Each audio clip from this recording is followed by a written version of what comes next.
L'utilisation d'images projectives comme outil de communication et de consolidation d'équipe est une solution nouvelle pour surmonter les conflits interpersonnels en milieu de travail.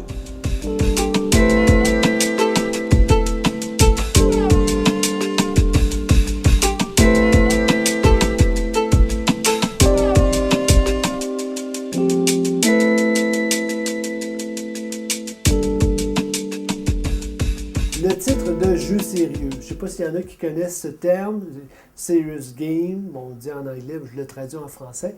C'est-à-dire que maintenant, dans les jeux, on parle de jeux vidéo ou on parle de différents types de jeux. C'est des jeux pour se divertir. Mais il y a un jeu ou un type de jeu, ce genre de jeu qu'on appelle les jeux sérieux. C'est des jeux qui ont un caractère formatif ou qui ont un caractère disons, plus proche de l'apprentissage. Donc, c'est un jeu sérieux.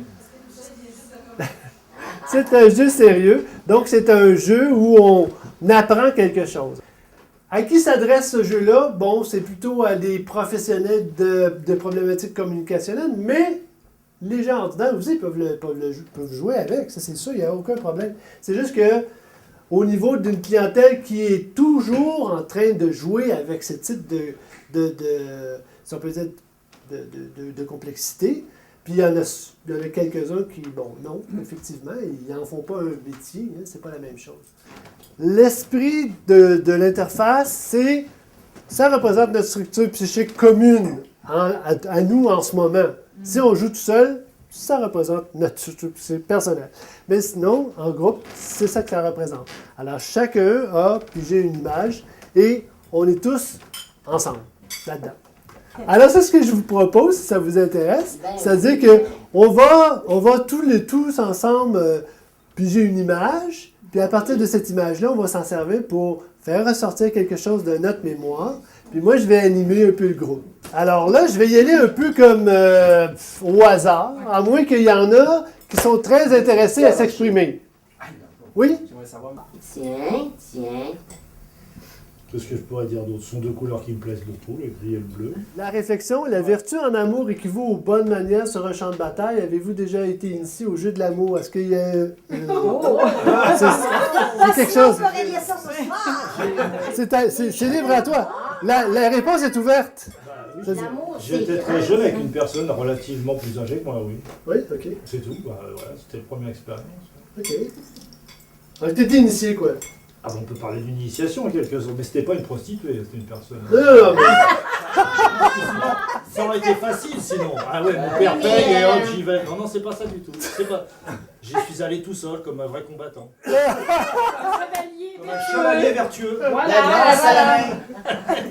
Un vrai guerrier. Avec du beau bleu. Alors, la deuxième vision que j'en ai eue, c'était plutôt une surface brune, donc qui représentait pour moi un peu le désert ou la désolation, l'absence de vie. Et le vert qui s'en venait envahir, donc un peu comme si la végétation reprenait ses droits. Puis je voyais là-dedans une forme de message assez positif, à savoir que peu importe si une situation est désolante, à un moment donné, la vie trouve son chemin pour reconquérir le positif qui vient combler le vide, si on veut. C'est un petit peu à un niveau plus symbolique que je l'interprétais. Et qu'on a une deuxième interprétation ou une deuxième réflexion qui nous est proposée. Le réflexe, c'est d'essayer de trouver un pont entre les deux. Oui, c'est ça. Spontanément, je me dis, où est-ce que je peux m'accrocher sur cette histoire-là pour dire, on avait dit la même chose différemment. Alors, on peut la regarder de différentes façons. OK, oui. OK. Pour moi, c'est comme ça peut représenter le canal de Panama, qui lie un continent avec un autre. De cette façon-là, la première réaction que j'ai eue, c'est comme un corset dans les années 20, que le fil a cassé et que ça l'a libéré. Oui. OK. Ouais. J'ai triché. T'as triché? Parce que j'ai vu la question qu'il y avait avec la carte. Ah ben d'abord, on va passer à... Je pense que ben oui. Pour savoir la question, ça m'intrigue quand même. La question, c'était vous donnez-vous des défis à votre mesure? Donnez-vous des défis à votre mesure. Ouais. Hein? Ben, Et puis, C'est pour ça que le corset a explosé. c'est bon. Puis, je l'ai montré à tout le monde. Donc, moi, ce que je vois là-dedans, c'est une tente, comme une tente d'Indien, sauf qu'elle est dans une aurore boréale avec le beau ciel derrière, avec du relief. En fait, si on regarde un peu plus près, ça ressemble à une aile de papillon, donc il y a quelque chose de léger là-dedans. Puis, c'est pas mal ça. Là. Est-ce que la question de vieillir, c'est une préoccupation? Pas vraiment. Non? Non. Si je suis dans un bon environnement, avec la bonne personne, de vieillir, c'est quelque chose qui peut, je pense, même être agréable. Okay. Déjà qu'on soit pas malade, c'est la santé qui compte. Tu vois, là,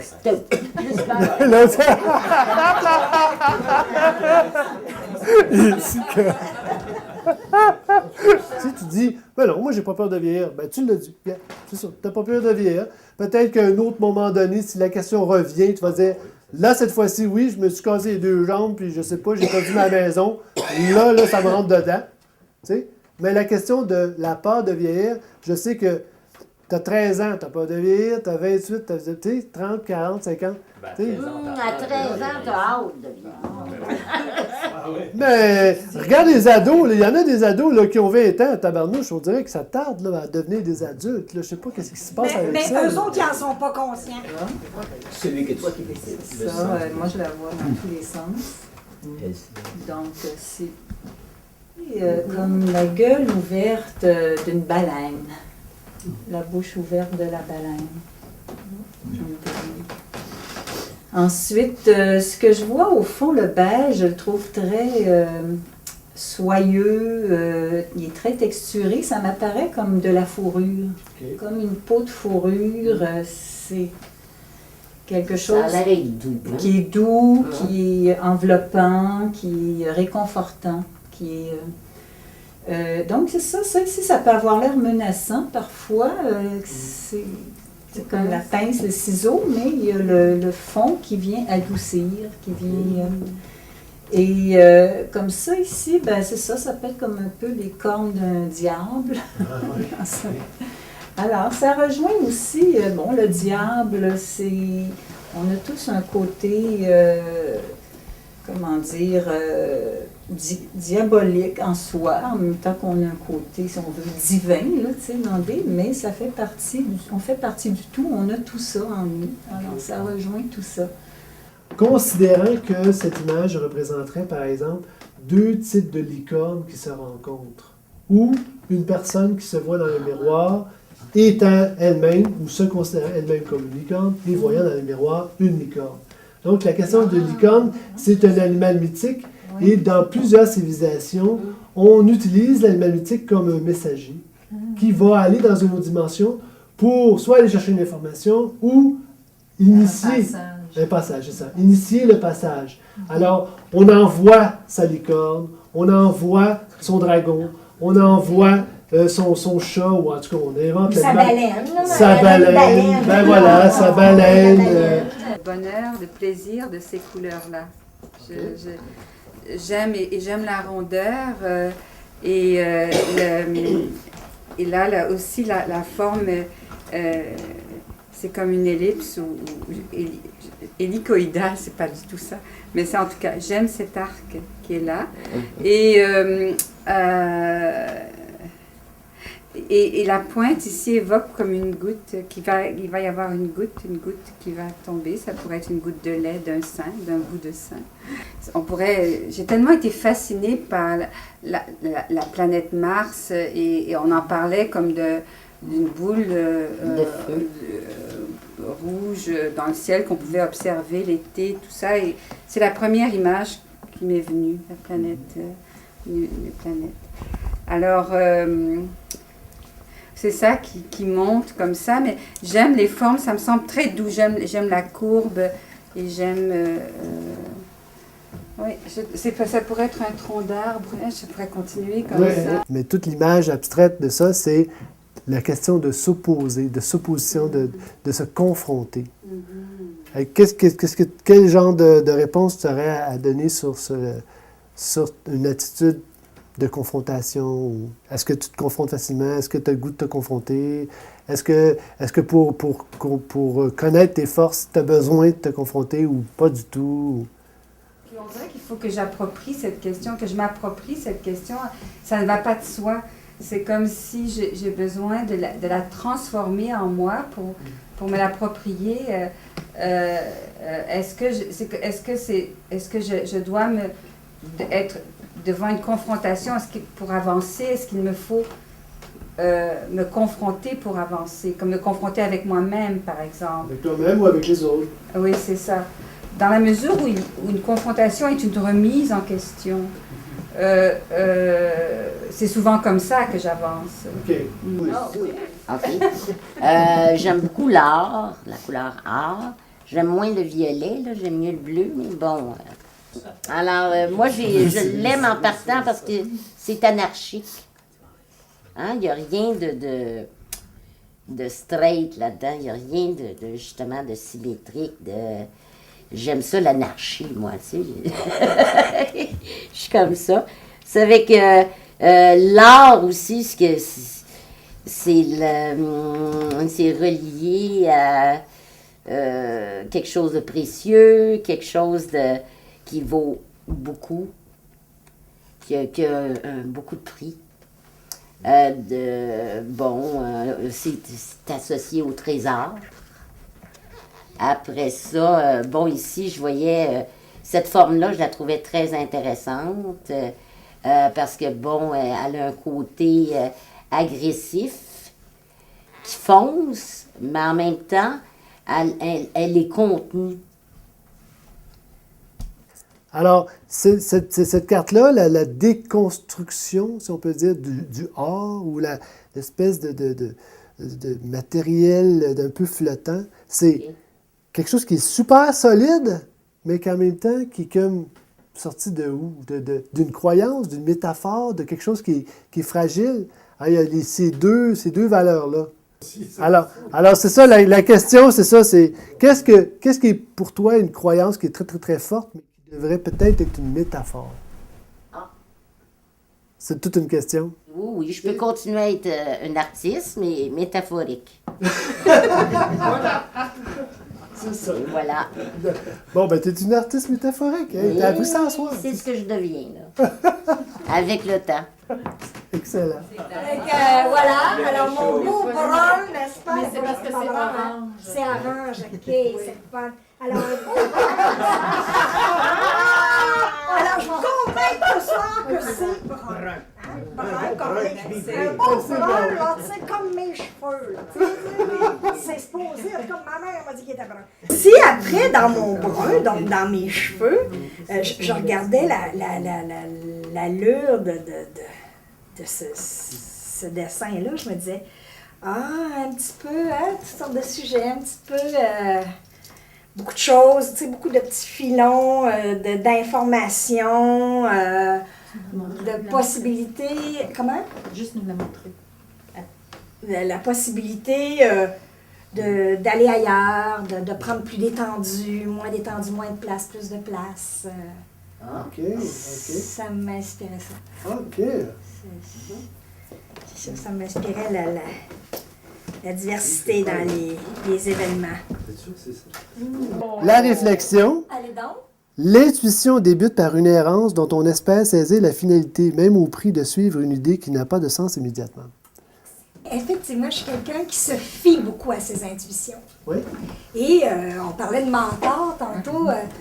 Mon mentor, au début, quand je suis partie en business, à un moment donné, j'ai été 8 ans avec ce mentor-là, puis après ça, j'ai changé d'orientation et il a fait une passe à un autre mentor en me confiant. Il dit « occupe-toi-en, j'en peux plus. » Et là, c'est drôle parce que l'intuition, ça me rappelle toujours quand on me parle d'intuition, parce qu'il avait dit « Tu sais, Lynn, elle y va vraiment comme elle sent. » C'est pas toujours mathématique, c'est pas toujours selon les livres de gestion d'entreprise, machin.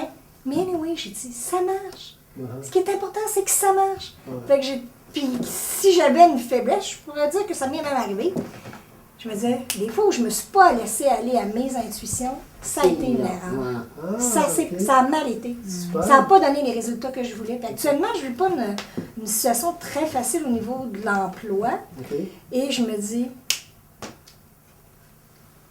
puis toi, à ton feeling, ton intuition, ça va marcher.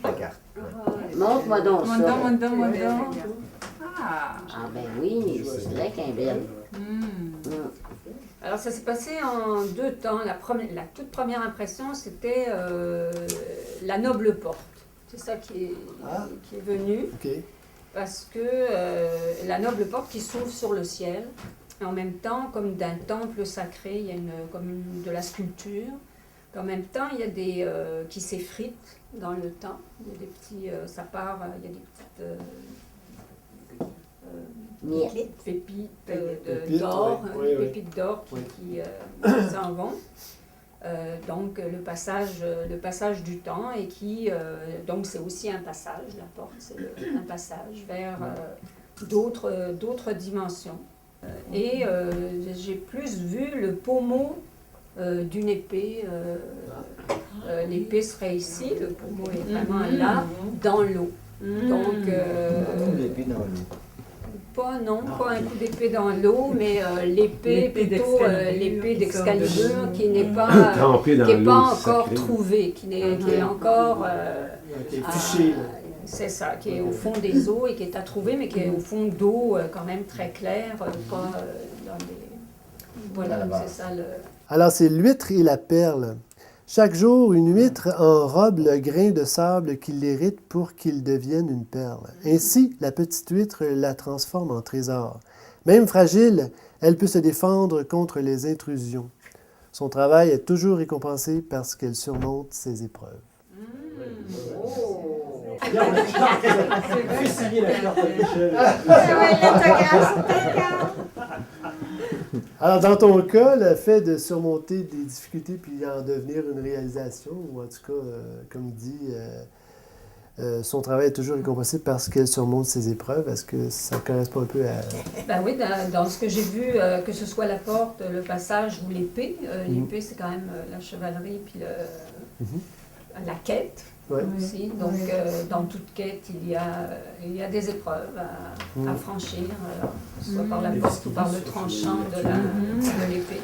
Si tu achetais le jeu, appelons ça pour professionnel, ou tu as le livre avec la légende qui est attachée à chacune des images, là, je me disais, quand tu arrives, tu as le jeu, tu n'as pas la légende, mais là, je me demandais la pertinence de la légende.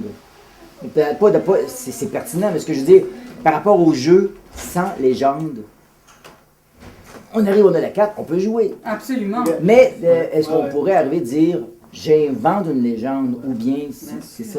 Effectivement, c'est de ça aussi qu'on va parler. C'est-à-dire que quand on veut arriver, puis aller un petit peu plus profondément dans la mémoire, on se fait toutes sortes de liens, toutes sortes de correspondances. Il y a des gens, parce que des fois, j'ai des ateliers, la personne a dit, qu'est-ce que tu vois?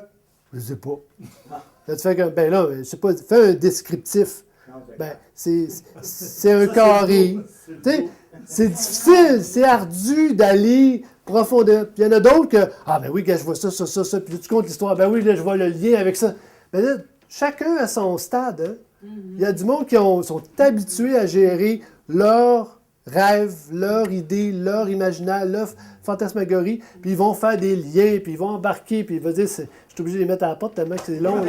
Puis il y en a d'autres, là, que c'est une angoisse. Tu trouves une porte, là, vraiment, ils tombent là, dans un ravin. Ouais, effectivement, je pense qu'il y a des autistes qui pourraient très bien juste regarder l'interface, prendre les images, puis vraiment s'éclater, comme on dit. Vraiment inventer toutes sortes de règlements.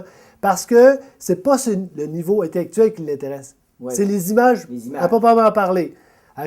ils sont construites de façon à ce qu'ils soient assez hypnotisantes ou assez attirantes pour que tu puisses en faire ton monde. Ça, je l'ai dit, dans le fond, le jeu, bon, c'est la mémoire, mais c'est une mémoire affective, plus que parce qu'il y a le niveau de mémoire de « je me souviens de », et il y a le niveau de mémoire de « ça me rappelle ». Oui, ben oui. Hein, parce que la mémoire, c'est pas juste une chose, une seule définition de mémoire. Il y a toutes sortes de mémoires.